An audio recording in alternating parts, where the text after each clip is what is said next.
And welcome back to the Michael Cohen Show on our continued journey to 500,000 subscribers. We're almost at 300,000. Almost. Let's get there by at least Friday. It's 4,000 people more. So hit subscribe, watch, comment, keep the comments going, and share with somebody. Share with one person. We'll be there in no time. Now look, today's April 1st. It's April Fool's Day. But as stupid as April Fool's Day can be when you're pulling pranks on your family or your friends, nothing to me screams April Fools greater than the right-wing media. Because they, my friends, are going off the deep end as they start to sound more and more like state-run media. And what are they doing? They're just constantly touting Trump's lies. Now, Karoline Leavitt was on, of course, Fox News, talking about Trump running for a third term. Play the clip. Of course, the 22nd Amendment was passed in the wake of 4 terms of Franklin Roosevelt's presidency. It was Republicans who pushed it in the first place, saying that'll never happen again. It took just over 3 years to pass and ratify that amendment. So if the president hopes to change it, it would seem to me time is running out already. Well, it's funny to me that journalists ask the president this question, he gives an honest and candid answer, and then they spiral about his answer. He was asked this, and you heard him, and he's right. People love the job this president is doing. And as he said, we are focused on this term. We have 4 more years to go, and look at what the president has done. Yeah, look at what he's done. By the way, the reason that there were 4 terms the first time around, we were in the middle of a war. It's called World War II. I mean, meanwhile, the Fox News host then goes on to ask Karoline her thoughts on polls that is showing that people are not as happy with Trump and his performance as they both claim. Play the clip. And our new Fox News polling shows that people perhaps are concerned with how things are going. This is as of March 14th. Those that say they disapprove, 56%, more than half. Those who approve of the president's handling of the economy is at 43%. And in that same polling, we asked about the most important issue facing the country today. And top of the list is inflation. And the economy is number 2, and jobs. Those are first and second as it goes down to political division and preservation of democracy. Is the president doing enough to answer the needs and demands of the American voter when it comes to the economy and lowering prices? The president and his economic team are working on this effort every single day. And the president is not only trying to fix the mess created by the previous administration's incompetence and reckless spending, he is trying to fix decades of unfair trade practices that have ripped our country off, that have sent jobs overseas, and that have forced millions of Americans out of their jobs. What's forcing millions of Americans out of their jobs is called Doge. Meanwhile, that's a Fox News poll. That's not MSNBC, NBC, CNN, or something like that, where Trump could just claim, oh, it's the liberals, it's the liberals. Meanwhile, Karoline, God bless her soul, right, says that our government, you can't make this shit up, even on April 1st, that our government will fail, that our country will go bankrupt if Trump and Trump alone doesn't reconfigure our country. And that, my friends, is a real statement that came out of her mouth. Play the clip. Elon Musk, at the direction of President Trump, and President Trump's entire cabinet is trying to save democracy. The United States of America will cease to exist. Our government will fail if we continue to go down the road of bankruptcy that we have been heading on for decades, spending trillions and trillions of dollars on wasteful and useless priorities that don't suit the Americans' people's interests. Those days are over. It is a new day in America. And like I said, God bless her soul. Meanwhile, Fox News hosts debating how far Trump will actually go, for example, to control Greenland. Play that clip. Rule out using military force to acquire Greenland from Denmark. State Department spokeswoman Tammy Bruce joins me now. Tammy, how far will Mr. Trump go to control Greenland? Well, you know, this is not, and good morning, Stu, nice to see you. This is not about control. This is about the safety and security of Greenland. Certainly the president's concerned, as all of us are, as is Secretary of State Marco Rubio, concerned about the safety and security of the United States. And Greenland's position clearly indicates that they're in a strategic position that matters to the whole world, to say the least. And at the same time, I think we know that, as the president has said often, as the Secretary of State has noted, that Greenland, we care about Greenland's security. We know that, of course, its future is in the hands of Greenlanders. But the fact is that they are in a very important position. And we understand that for them, it's important, safety and security. Let me be very clear about something. It's called expansionism. And you know it, I know it, they know it. It's all about expansionism so Trump could declare it as a win. Meanwhile, Larry Kudlow touted the lie. I can't believe it. The guy really was once a well-respected, journalist. He touted the lie that this economy is not Trump's. It's a result of the previous. Play the clip.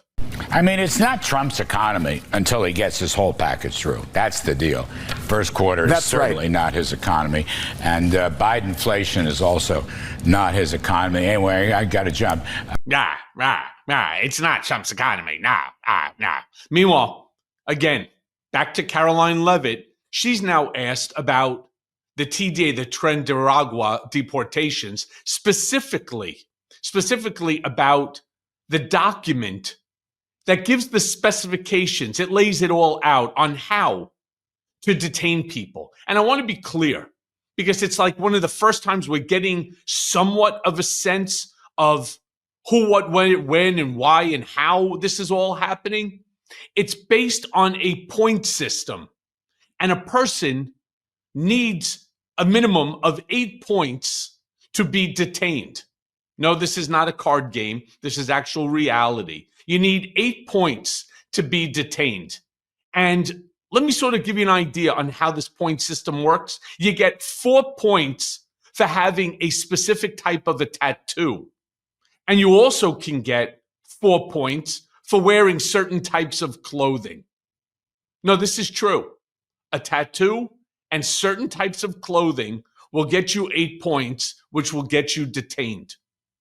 Here's Karoline's response. Play the clip. You can get classified by simply having certain symbols in your tattoos and wearing certain streetwear brands. That alone is enough to get someone classified as TDA and sent to El Salvador. That's not true, actually, Andrew. According to this document, it is. No, according to the Department of Homeland Security and the agents, have you talked to the agents who have been putting their lives on the line to detain these foreign terrorists who have been terrorizing our communities? TDA is a vicious gang that has taken the lives of American women. And our agents on the front lines take deporting these people with the utmost seriousness, and there is a litany of criteria that they use to ensure that these individuals qualify as foreign terrorists and to ensure that they qualify for deportation. And the president made it incredibly clear to the American public that there would be a mass deportation campaign of not just foreign terrorists, but also illegal criminal aliens who have been wreaking havoc on American communities. And shame on you and shame on the mainstream media for trying to cover for these individuals who have. This is a vicious gang, Andrew. This is a vicious gang that has taken the lives of American women. The government filed in court, which says all. And you said yourself there are 8 criteria on that document. They need 8 points. And you are questioning the credibility of these agents who are putting their life on the line to protect your life and the life of everybody in this group and everybody across the country. And their credibility should be questioned. They finally have a president who is allowing them to do their jobs, and God bless them for doing it. He's asking a fucking question. Just a question based off of a filed document by the U.S. government in, get a load of this one, Karoline, a court of law. You understand what that means? That means that they probably went through and they found the document, they attached it or parts thereof. So why are you blaming him for Tren-Daragua? He's not saying that he wants them not to be deported. He just wants to understand as all of us should.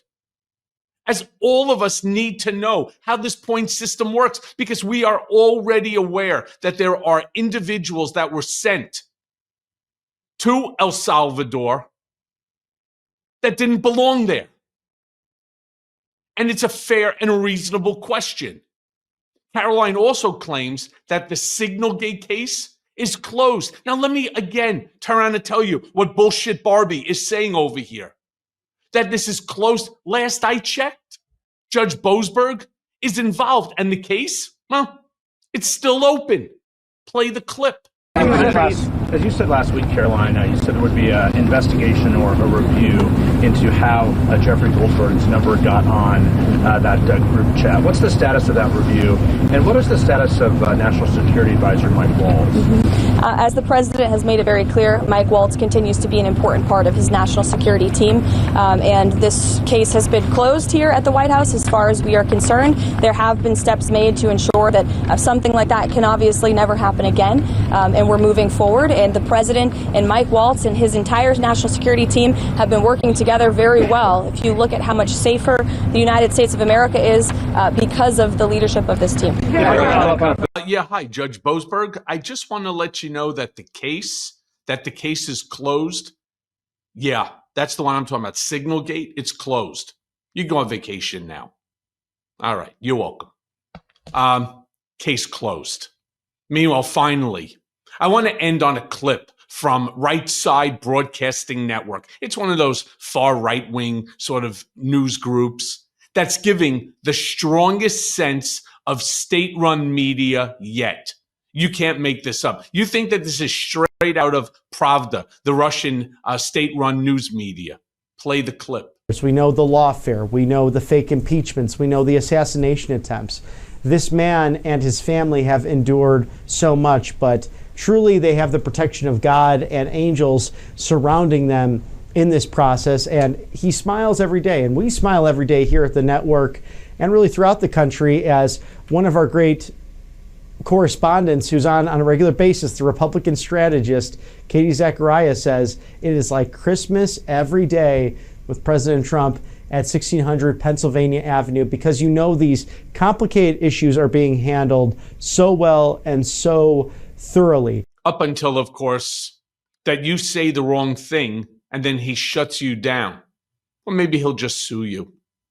Look, let me be very clear. While today is April Fool's Day, there's nothing funny about today. There's nothing funny about anything that we saw. Not from Karoline Leavitt, not from Right Side Broadcasting Network, not from Shady Vance, from none of them. We're really going down the wrong way. And it's going to be up to us to ensure that we put this thing back on track. And as always, thanks for listening. Hey, everyone. First of all, thanks for watching. I mean, we're going to be posting daily episodes with reactions and talking about politics. We'll be talking about everything, in fact. So please like and subscribe. Join us on this journey.